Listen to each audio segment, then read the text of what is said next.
તો આજે આપણે આવી ગયા હતા થાન અને પછી આવી ગયા હતા કાનભાના સમર્પણ વિલાએ.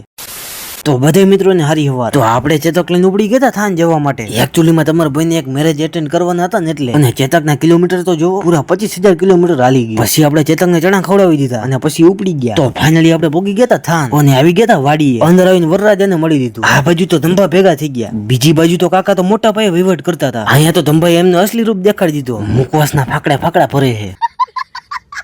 એલા એ બીજા બધા હાટું મુકવાસ રેવા દેજે હો.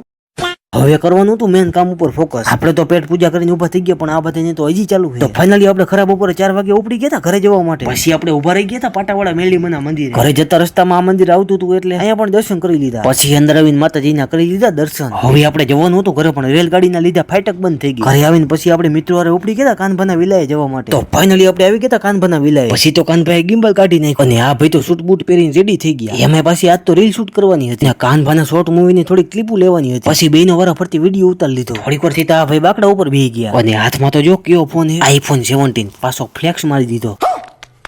પછી આપણે હાથમાં કાનભાનું ગિમ્બલ આવી ગયું. એવું લાગે છે કે હવે આપણે તે ગિમ્બલ શીખવું પડશે. પછી આપણે આઈફોન ની અણી કાઢી નાખી. તો ફાઇનલી બધાના વિડીયો અને ફોટા પાડીને ઉપડી ગયા ઘરે જવા માટે. તો સારું હાલો મિત્રો, આજના વ્લોગમાં આટલું. તો મળીએ બીજા વ્લોગમાં. પાછા લાઈક અને ફોલો કરતા જજો પણ.